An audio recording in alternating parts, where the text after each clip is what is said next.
আমাদের ভাইরা জীবন দিয়েছিল, জাতীয় নাগরিক পার্টি সেই আকাঙ্ক্ষা পূরণ না হওয়া পর্যন্ত আমরা রাজপথ থেকে ঘরে ফিরে যাব না।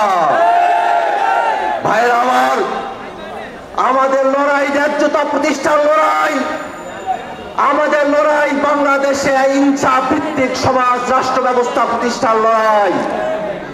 বাংলাদেশের নানা প্রান্তের মানুষেরা নানাভাবে তাদেরকে বঞ্চিত করা হয়। এই মৌলভীবাজারের মানুষেরা যারা চা বাগানের শ্রমিক হিসাবে কাজ করে তাদেরকে ন্যায্য মজুরি দেওয়া হয় না।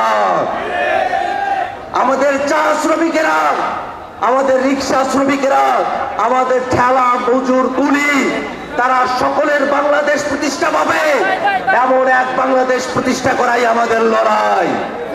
ভাইরা আমার, আমরা যে নতুন বাংলাদেশ বিনির্মাণ করতে চাই, এই বাংলাদেশে জবাবদিহিতার ঊর্ধ্বে, প্রশ্নের ঊর্ধ্বে কোন ব্যক্তি, কোন রাজনৈতিক নেতা, কোন সরকারি আমলা, পুলিশ প্রশাসন, আর্মি থেকে আর কাউকে আমরা জবাবদিহিতার উপরে রাখতে চাই না।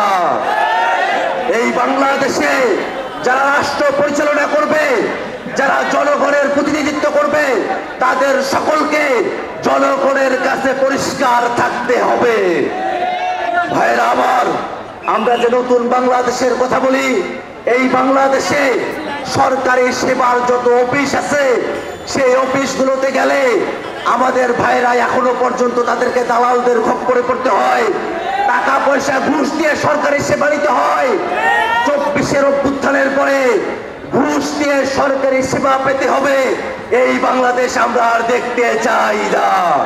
সাংবাদিকতার নামে অপসাংবাদিকতা, সত্যের মোড়কে অসত্য তথ্য, বাংলাদেশের মানুষদের সেন্টিমেন্টের বিপরীতে গিয়ে সুশীলতার মোড়কে বাংলাদেশ বিরোধী কথাবার্তা যারা প্রচার করছেন, তারা বাংলাদেশের স্বাধীনতা সার্বভৌমত্বের বিপক্ষে অবস্থান নিয়েছেন। ভাইরা আমার, এই বাংলাদেশের মানুষ তারা 24-এর অভ্যুত্থানে তারা জীবন দিতে গিয়ে আমাদের চোখ খুলে গেছে। তারা সুশীলতার মোড়কে বাংলাদেশের বিপক্ষে অবস্থান নেয়, স্বাধীনতার বিরুদ্ধে কথা বলে, সম্প্রীতির বিরুদ্ধে কথা বলে, বাংলাদেশের মানুষের ধর্মীয় ভাবাবেগের বিরুদ্ধে কারা কথা বলে, সম্প্রীতির বিরুদ্ধে কারা কথা বলে, তাদেরকে চিহ্নিত করতে আমাদের আর সময় লাগে না। অতএব এই বাংলাদেশকে রক্ষা করতে হলে বাংলাদেশের সকল জনতাকে আমাদের এক হতে হবে। হিন্দু, বৌদ্ধ, মুসলিম, খ্রিস্টান, এই বাংলাদেশের নানা জাতিসত্তার মানুষ, চাকমা, মারমা, কোন ধরনের জাতিগত ভেদাভেদের মধ্য দিয়ে আমরা থাকতে চাই না। এই বাংলাদেশকে রক্ষা করতে হলে ফ্যাসিবাদ বিরোধী সকল পক্ষকে, এই মৌলভীবাজারের সকল মানুষকে আমাদের একত্রিত হতে হবে।